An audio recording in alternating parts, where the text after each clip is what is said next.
So good morning, everybody.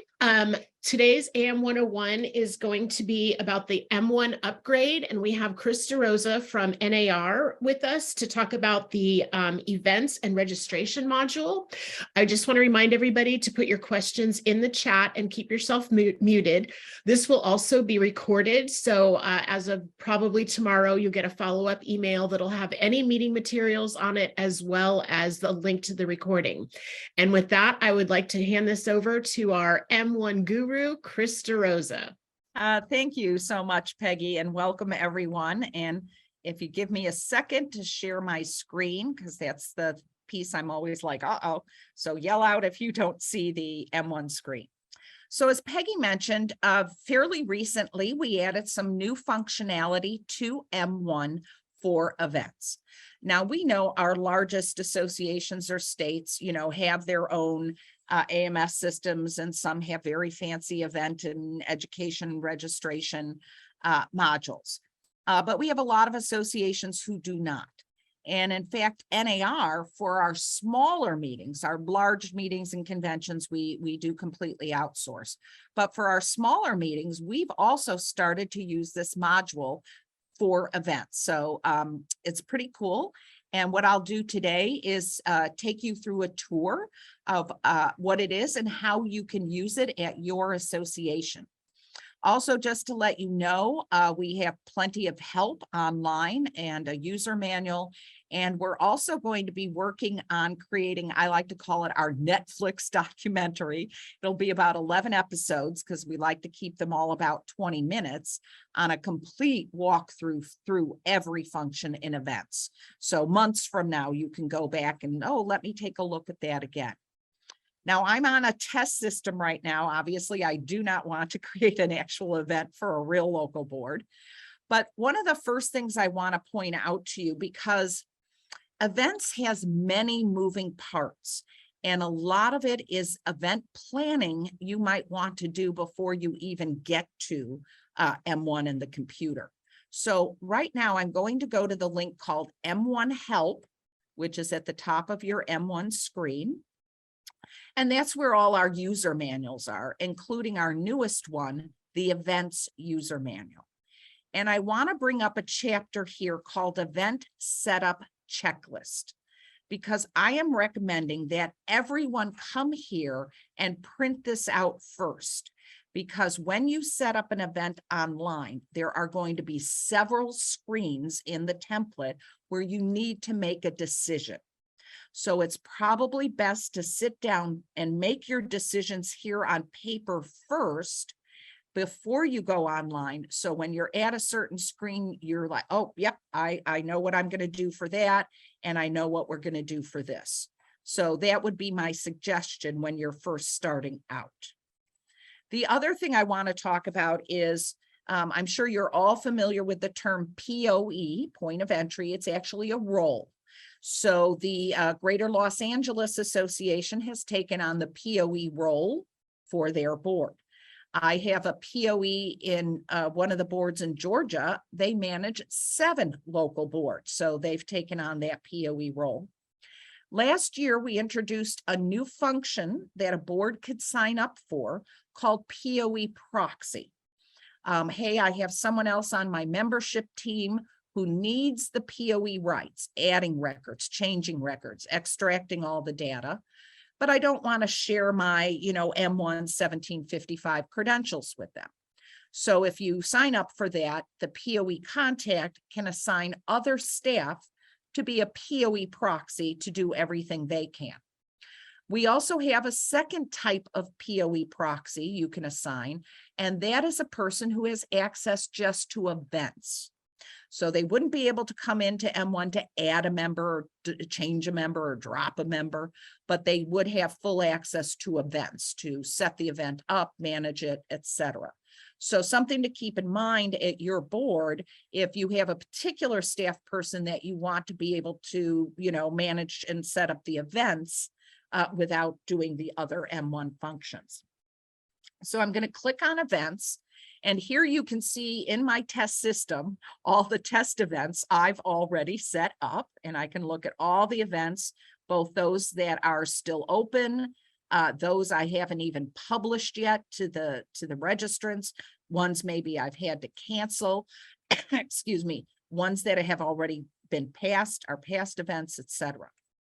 So I'm going to go through an event to give you an idea of what type of options and functionality you have, so you can decide, hey, is this something that would work for my board? So when I come into events, I'll click create new event. And this is what that checklist on paper was all about, because you're going to be asked a series of questions you'll want to know about ahead of time. So the event name, that's what your members will see when they're on the website going to register. And maybe I'm doing a, let's see, CCIM education course. And I'll give it a starting date and an ending date, again, so your members and registrants can see it. Now, if it's just a one-off item like a course, right? I can say, you know, this is not required, but I can say it starts at this time, ends at this time. I might be setting up an event that's actually a 2-day little conference. And in that case, I won't really have a start and end time, because maybe I'll have separate sessions set up.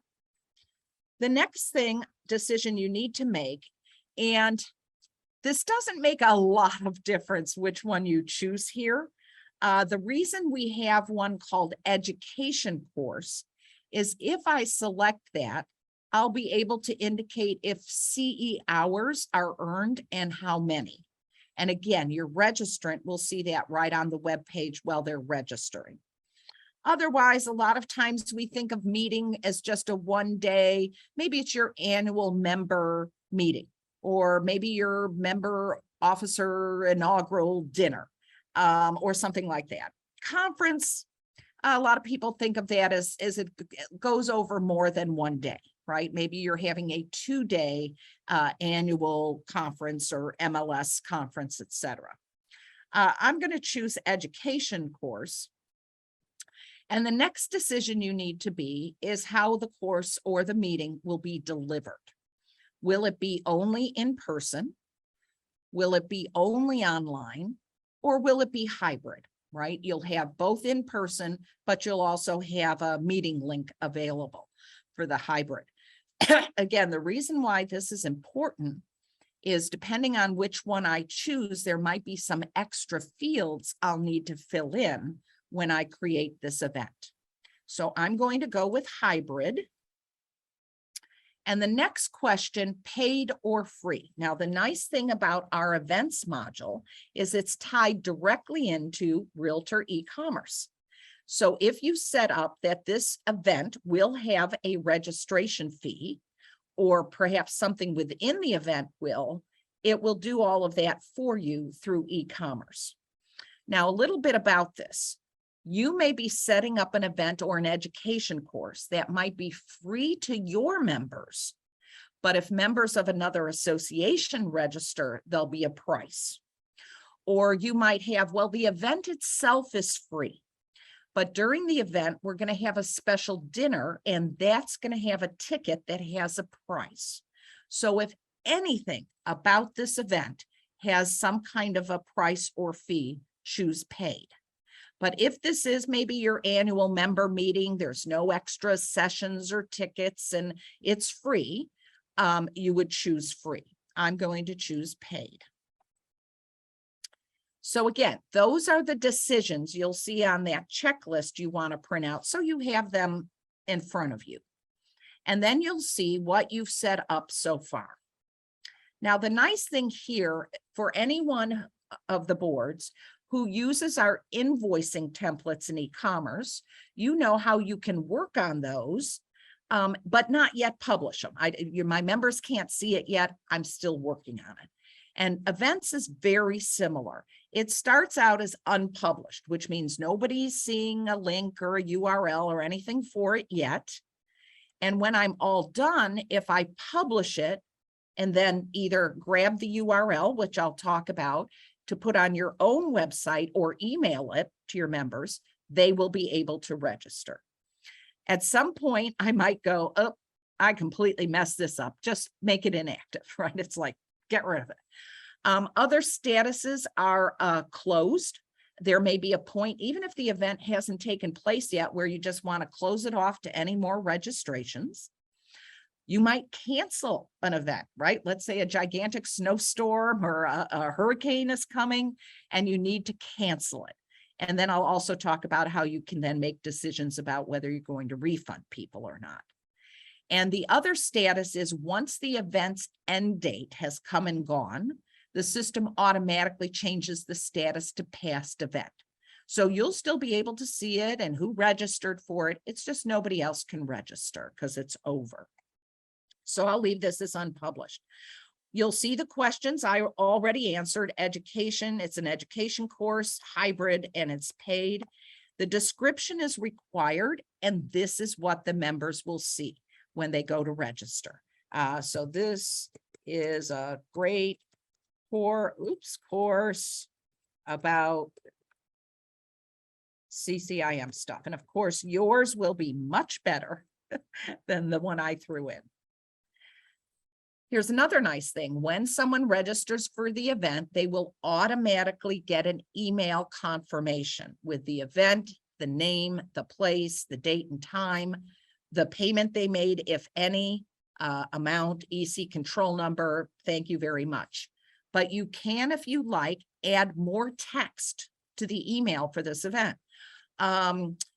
Please, everyone, make sure you bring at least one used coat with you for the charity we're doing. Whatever else you want to add to that email, you can do so. I talked about when you choose something as an education course, you can also indicate, does it qualify for CE hours? And if so, how many? Now, for contact information on the website where your members go to register, in the confirmation email, they will always see your association's name, address, phone number, and your association email from the M1 association record. But if for this particular event, you also, in addition, want the members to see, which staff person they would contact for this particular event and their email. At NAR, we might have AEI support, right? We have a group mailbox for people who have questions on our AE Institute and what that email address is. I mentioned e-commerce. If anything you're doing is paid, you can tell us which of your bank IDs that will go to. Most of our associations only have one, their default, their association, but I have some associations in e-commerce who bank ID 1 is the association, bank ID 2 is their MLS, bank ID 3 is their charitable foundation bank account. So you have that freedom here to do that. Now, invite only is not used that often. There are events where maybe it's not anyone who's a realtor associate of my board, anyone from this other board whose member type is affiliate, anyone. Sometimes you might have an event that's only open to specific people. To give you an example, NAR has one of those, Leadership Summit. It is not open to every single realtor out there, only to associations, current president-elect and the AE. Well, current president-elect is not a member type. So we actually extract that list from M1, member data extract, and then we can import it into this event so that the system will check if you're not on that list, you can't register. So you can say this is only for invitees. Now, if you don't turn this on, that doesn't mean you still can't have invitees. My event might be all realtor associates of my board, plus I am inviting 4 people from the local chamber of commerce.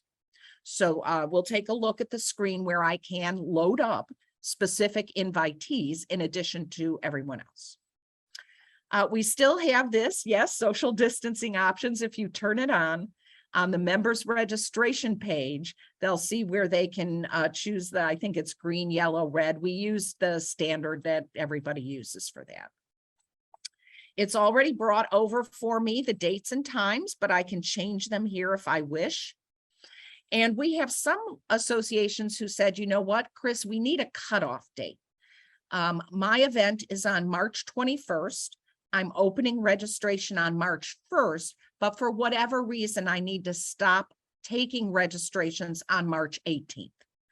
If you need to, maybe you need to get some kind of guarantee or count. If you need to do that, you can set this so that a person goes into your website, they see the event, this looks really cool. But if they go to register, it will tell them that it's, registration has been cut off. You can load up your logo. And I would recommend this because when we look at the registration page, it looks kind of sad without a logo. You can load up your association logo. Here at NAR, we like to create a logo for AE Institute and a logo for the Leadership Summit. So we do logos by event. But I would recommend really, you can just load up your regular association logo. Now, because I said this was hybrid, I have some more required fields. For in-person or hybrid, you need to tell the registrant where this meeting is going to take place. Now, if you're having this, maybe it be an education course at your association, save yourself some time, click autofill with association info, and it grabs the association information from M1. Or it might be at a hotel or a local, Kiwanis club, you can fill in that information. Now, because I said hybrid, the URL is also required. And if I said online only, the URL would be required. If you're setting up the event and you already have the Zoom link ready or GoToMeetings or whatever, you would go ahead and put this in here. Because when the person registers and gets that confirmation email, it will include that URL for the meeting. Now, I may not have it yet, so just put in maybe your regular website, but before you change the status to published open, you do have to get a URL in here, the real meeting link. And this is if you just want to add something like the way you join a meeting is you click the link or whatever you'd like to do. And then two more things here to look at before I add this event to talk about the other options available. So some of our associations said on our web page for this event, we would like to advertise some of our favorite charities. Just know that this is not an e-commerce give to this charity. It's nothing like that. All that it does is it allows you to put in the name of the charity, their website, their description, and their logo. So when your members are on the registration screen, they will see that. So again, little advertising if you'd like for your charities. The other thing is custom questions. Excuse me. And I will say NAR uses this a lot on our registration, if you've ever noticed. So right on the registration screen, when the member is checking out, you can require them to answer questions. Maybe one might be, are you a first-time attendee? And it would be multiple choice, yes or no. Oops. There we go. And I could also say, do I want to require that they answer this question and add that? Here's some other examples that I've seen NAR has done. On our registration for Broker Summit, our registration folks wanted to know if the person was from an office with 0 to 5 agents, 6 to 10, 50. So she set up a question like size of your firm, and she set up all of those multiple choice answers, 0 to 5, and then 5 to 10, etc. So if you think of a type of information or question you want to gather at the time of registration, whether it's mandatory or not, it can be multiple choice or it can be free form. You're asking them an open-ended question. or you can delete it at any time. So those are the steps you would go through to add your event. So here I'm going to see, I forgot a required field, the URL for the event. So I'm just going to fake it here.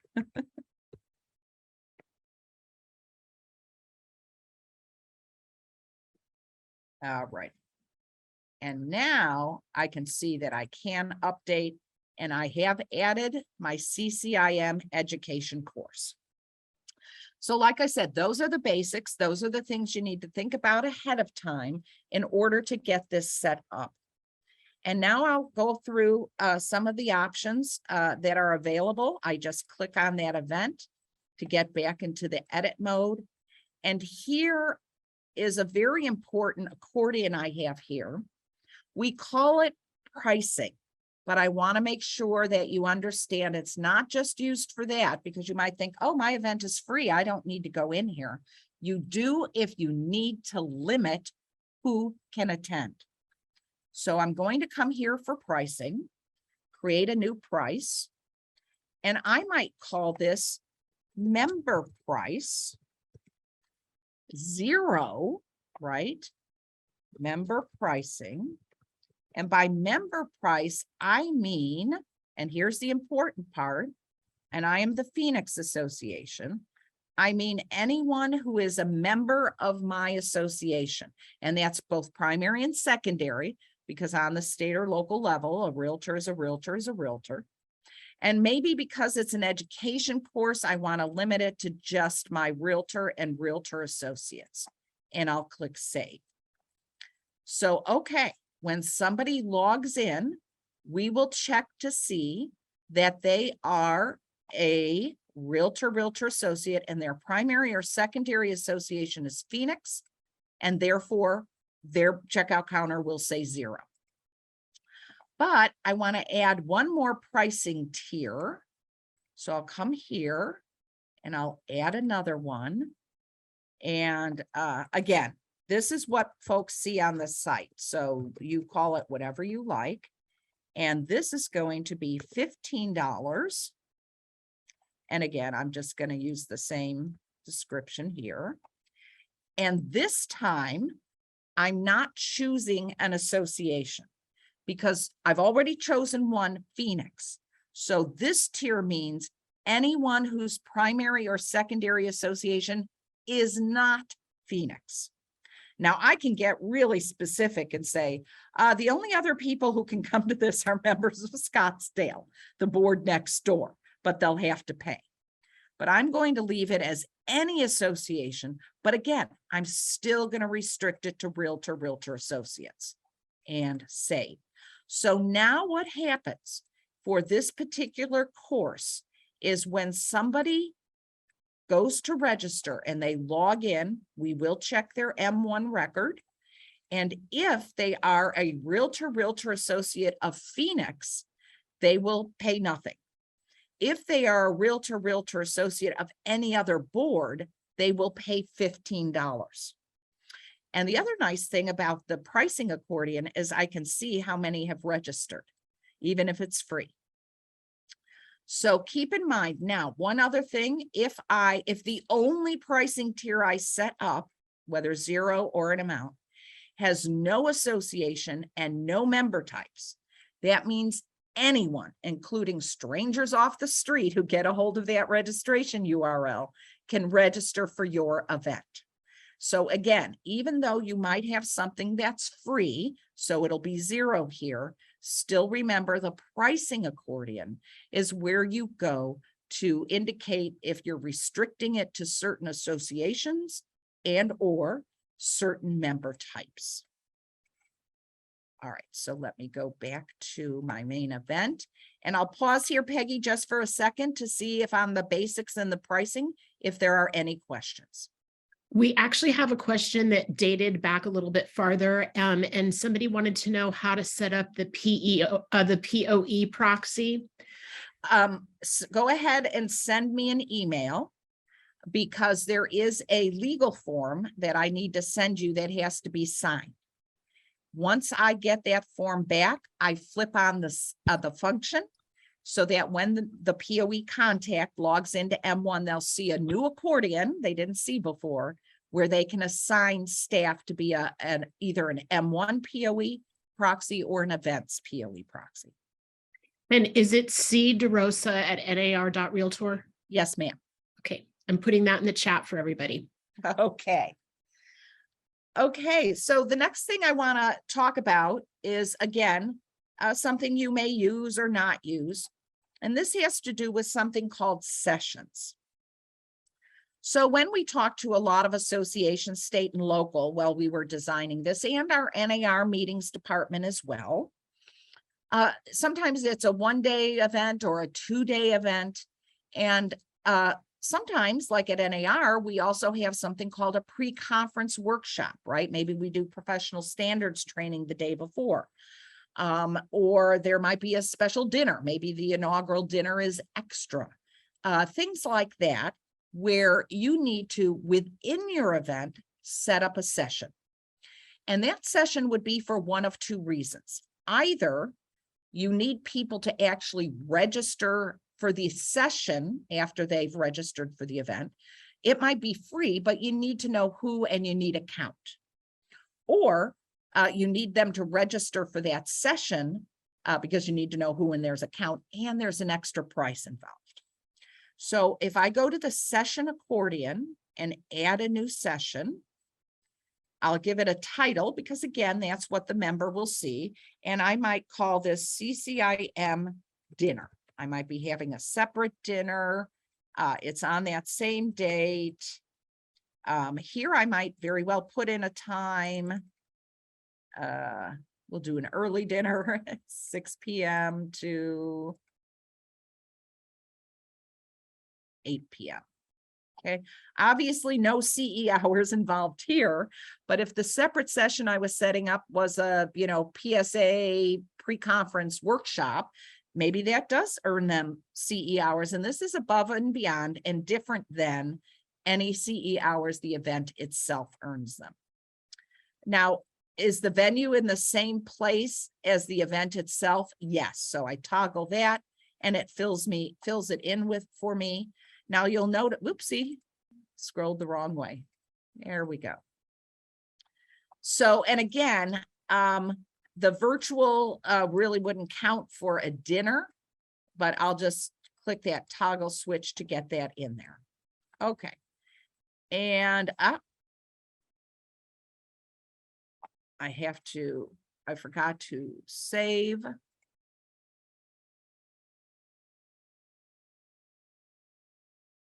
Okay, there we go. Now I've saved my time and I save my session. So I need to do my sessions first before I start saying they have a price involved or I need to limit the number of people. And so if I go back to my event, when you add a session, you are suddenly going to see an accordion that wasn't there before, tickets. Tickets are reliant on you creating a session. So you will not see that accordion until you do. Now, for most events, if it's like a 2-3 hour, one-day education course, you're not going to have sessions or tracks or tickets. But if you have a separate session within your event, that's when tickets will pop up. So I'm going to add a ticket. And again, this was my dinner. Oops. And I'll charge $25 for the dinner. Which session does that belong to? It belongs to the CCIM. And this is nice. Amount available. We do that because when we do a pre-conference workshop like professional standards, there's only so many chairs in that room. Or if you're holding a dinner, you know that you can only guarantee up to a certain number. So let the system worry about that for you. You say, this place we're having it, my maximum is 50 people. So as people are registering for the event, and they're still registering for the event, if one of them, I'd like to go to that dinner as well. If it's hit 50, they won't be able to register for the dinner, buy a dinner ticket. They can still register. The other thing, one association said to me, when we have these dinners, Chris, we want to limit how many tickets one person can buy. And that's what that toggle switch is for. So if I turn it on here, I would say, what's the total number of tickets that one person can buy?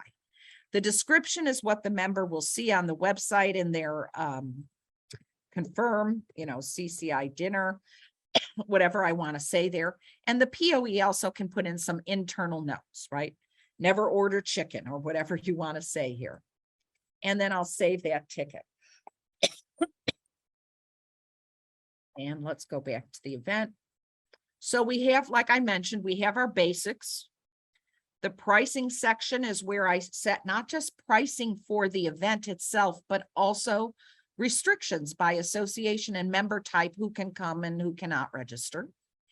If I have something within my event that is either a separate price, or I have to set up a limit as to how many can go to that separate session, that is when you set up the session.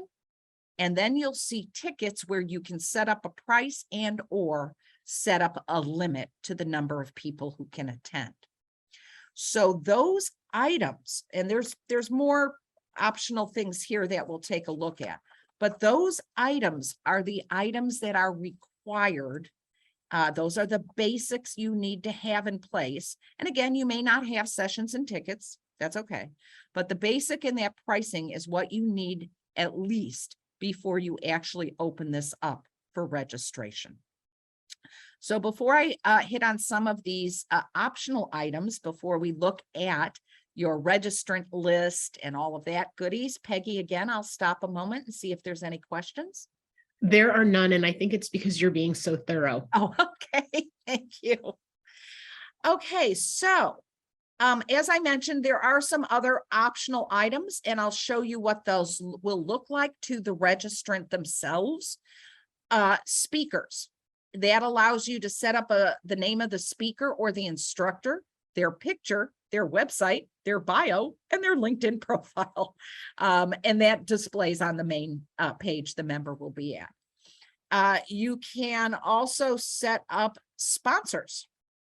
I've been at associations doing like my M1 deep dive, and the lunch will be sponsored by a local title company, right? And so they'll be able to give a little speech at lunch. Here you can load up that sponsor's name, their URL, and their logo, little advertising. So members will see that when they're on the main page.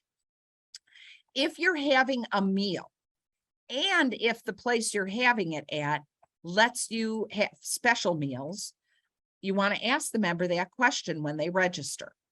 So dietary restrictions allows you, and we've got all the standard ones. We pulled them from every convention in the country. Now, keep in mind, right, the restaurant or the venue you're having this meal at may not offer all of these. So make sure you know that ahead of time.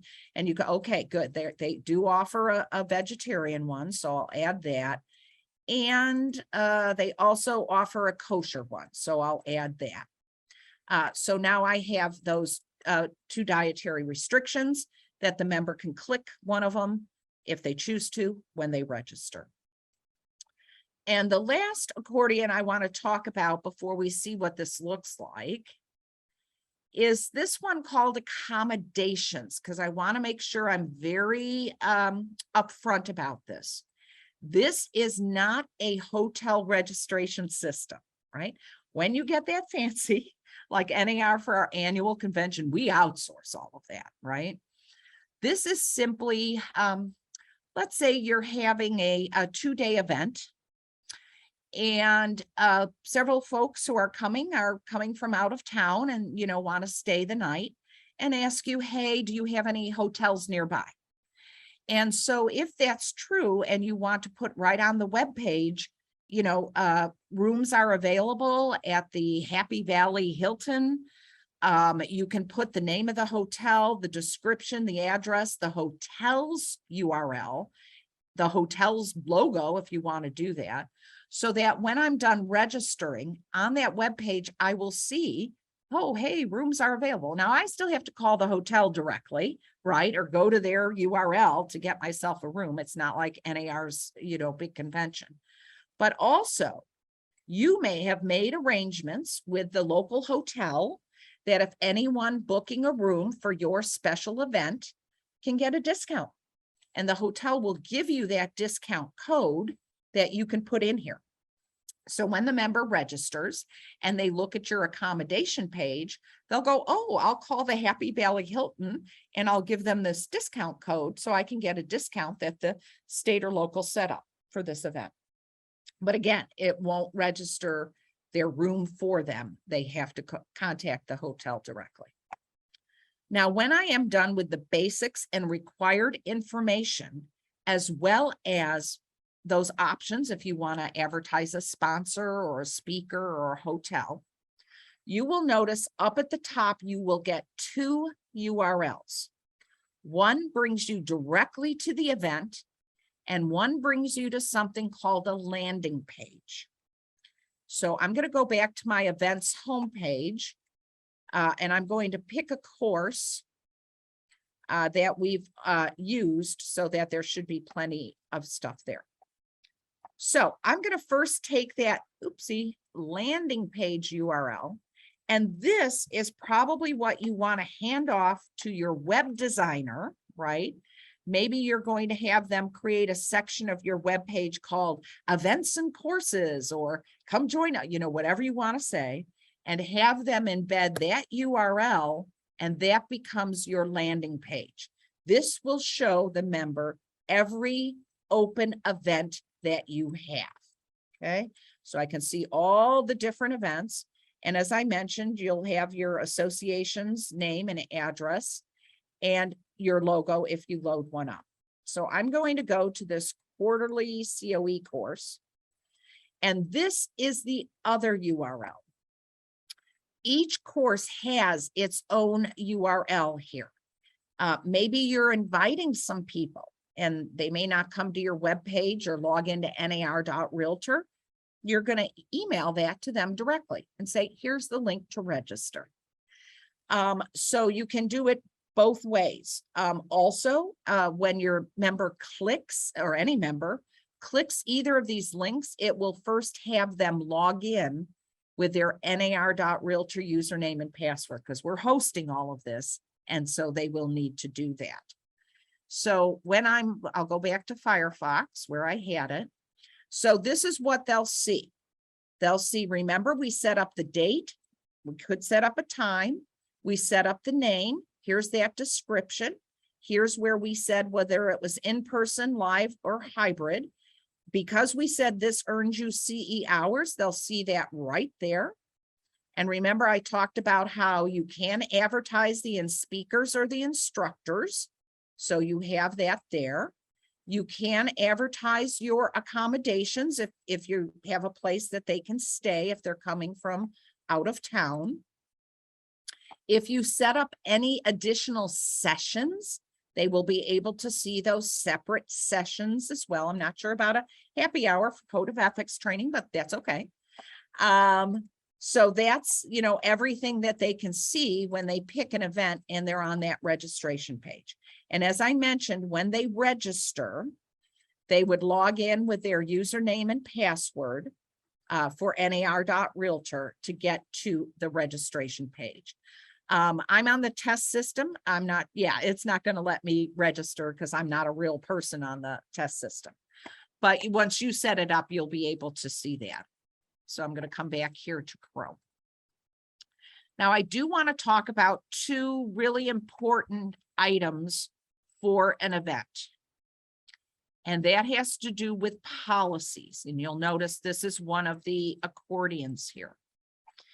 If your event has anything to do with money, whether the event has a price, it has a price for non-members or a session, you must absolutely display a refund policy. And that is the rule of the credit card companies. Now, your refund policy can say there ain't no refunds, but you must display your refund policy.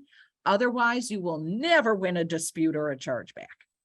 So, so that's one of the requirements, you know, if you're doing money. So I'll come here to add a new policy. And I'll give the policy a name and, you know, refund, you know, whatever you'd like to say, refund policy. Now, the URL is only if you have some policy that's 40 pages long. You created it as a web page. You can direct the member to the URL to read it, you know, kind of like Apple's little agreements they have. And the description, again, I might just call it refund policy. No refunds will be granted, or however you guys say it, after March 20th, right? Or you could say refunds only for cancellations before March 1st. You wouldn't all obviously put these all in one box. I'm just making this up. Or, you know, $25 kept as, you know, whatever cancel fee like N.A.R. does. But just make sure it's very, very clear. Because when a member gets, you know, Visa, MasterCard to go, you know, do a chargeback, I didn't like the class or whatever. These are the kind of screenshots that I send to Visa, MasterCard when you appeal that. And the more detail, the more chances we have of winning. Now, do require it. It's a refund policy. It has to be required.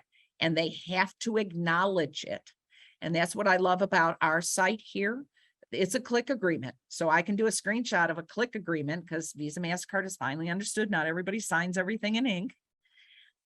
So you can set it up so there is a yes or a no, or I agree or I disagree.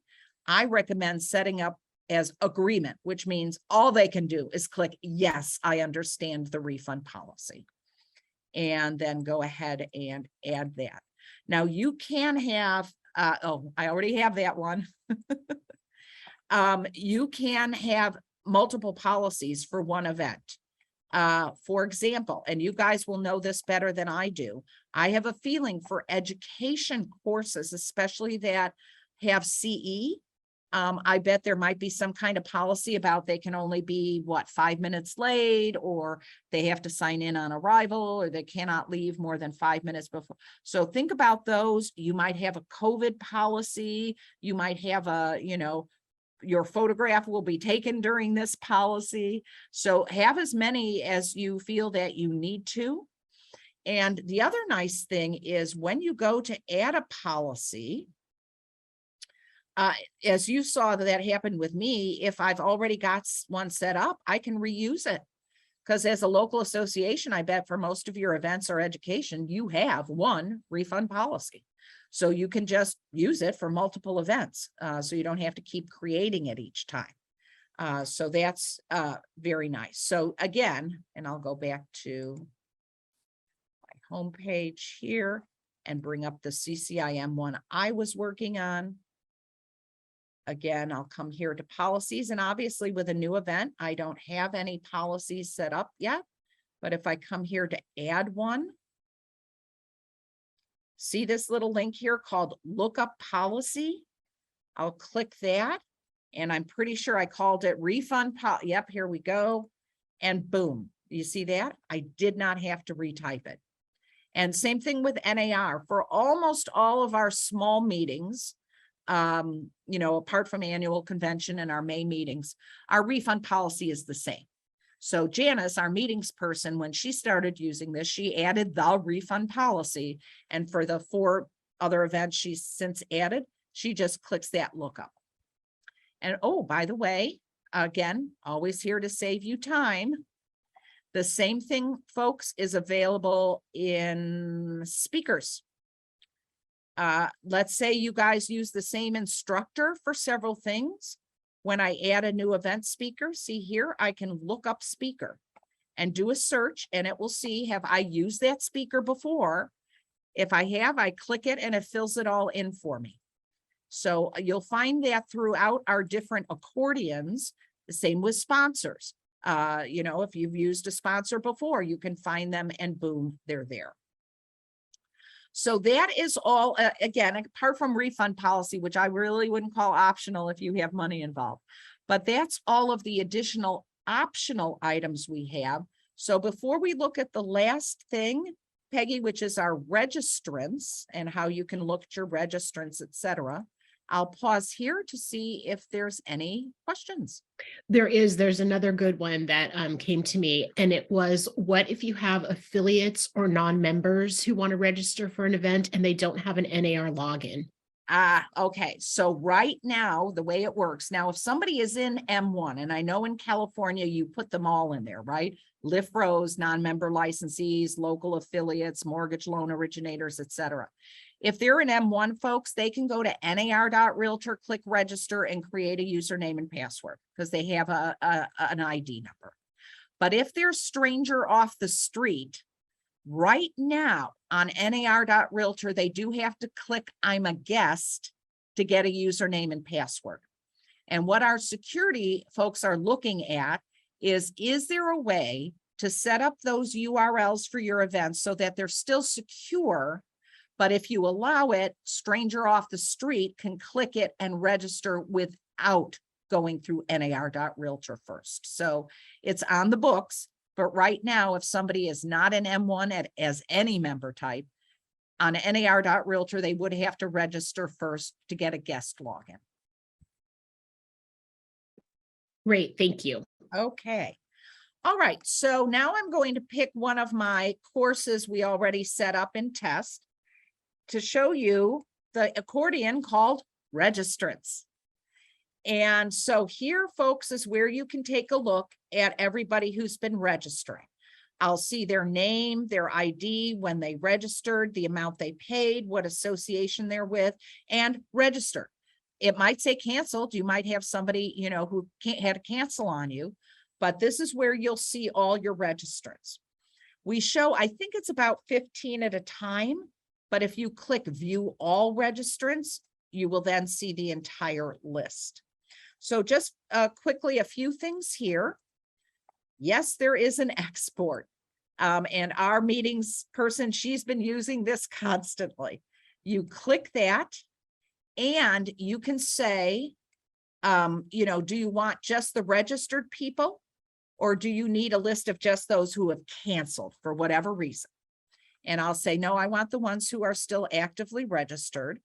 And it creates a CSV file for me. And it has every single field on it. The name and the nickname and the phone and their email address. And if there were custom questions, the answers to those, dietary restrictions, coupon code, when did they register? How much did they pay? Which tickets did they buy? We have dumped everything in here. And the reason we did it that way is we're not going to guess what you need. So again, our meetings person, Janice, she takes that whole thing and she grabs just the columns for first name, nickname, last name, and company, and imports that into her badge printer. Or she might pull that whole thing and grab the name and member ID and whatever. In the dietary restriction column, she sends that to the restaurant or the, caterer at the hotel. We give you every field. You take that CSV and do what you'd like with it. Then finally, because this happens, we all know that. Let me bring up David's. As the point of entry. Now, right now, you can register for an invitee. So remember I said you can invite a member of the public, someone from the Chamber of Commerce, someone who's not in M1, not a member type. And as the POE on the invitee screen, you can register for them. So if you have just 2 outside people who you want to register and you're thinking, oh, I don't want to send them to nar.realtor, create a guest login, yada, yada. In the invitee accordion, you can register for them. Right now, you can't register for one of your members. They need to do it themselves, but you can come in here just in case David says, oh, darn it, I forgot my my nickname. Can you put it in for me? Because they can't go back and do, can you, I forgot my preferred pronoun. Can you fill that in for me? Now, obviously you can't change the member ID or what board they're with, but you can at least make these changes for David after he's registered. I also see, he also is coming to the course. It's free. No dietary restrictions. And he might go, oh, can you please change my dietary restriction? Apply a coupon code.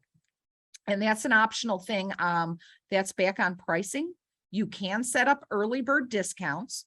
NAR does it with a few of our meetings. If you register by a certain date, you get $10 off the price, or send people a special coupon to give them, 10% off.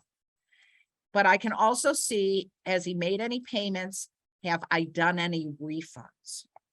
So I'm going to grab a registrant that I have not canceled yet, as I recall. There we go. Registrant. We'll come to Jake. Take a look at his record. Oh, I did refund Jake. Okay, so refunds. You can refund someone without canceling. Perhaps they registered for the event, they're still coming, they bought a dinner ticket, they didn't mean to, and your refund policy is, sure, we'll refund you the price of the dinner ticket. So that's what this is for. I pull up his payment history and I click refund, and I can put in what amount am I refunding him. It goes right through e-commerce. You can also cancel someone's registration.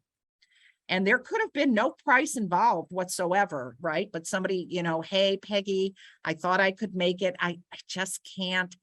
Can you go ahead and cancel my registration? And yes, you can. Now it will say, are you sure, right? It wants to make sure. And if he had paid for something and had not been refunded, it will remind you. It won't auto refund them, because a lot of boards' policies are no refunds. We're not going to make that decision for you, but it will at least remind you.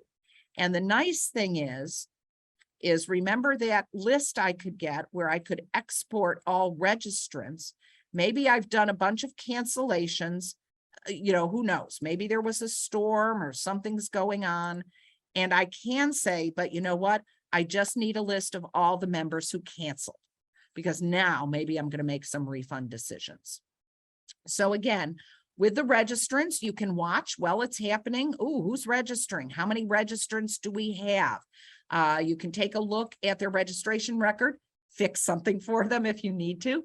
Take a look at who's bought what, and cancel and or refund, or both, one of your registrants. So again, when you're all done with your design and setting up, remember up at the top, you can either email the members that URL or advertise it on your website, or send them all to the landing page if you have more than one event. And that, folks, is, as I said, now that's the outline. Obviously, there is the online user manual. When there are fields I thought people would need help with, you'll see a little question mark next to it for online help. And of course, you can call us at any time for questions. And as I mentioned, we will be recording. It'll be like an 11 episode documentary, each episode like 20 minutes, or less, on each of those accordions individually with click this, then click this, and this means this. So Peggy, back to you for any more questions from anyone. Great. Wow. You really covered a lot of information. And I just want to remind everybody that this has been recorded. So when you do your first event, you might want to watch it a second time, because there's a lot of moving parts. And the first couple times are going to be more difficult than it will be when you get used to it. Does anyone else have any questions? You're more than welcome to unmute yourself and ask Chris directly. I also did put her email in the meeting chat.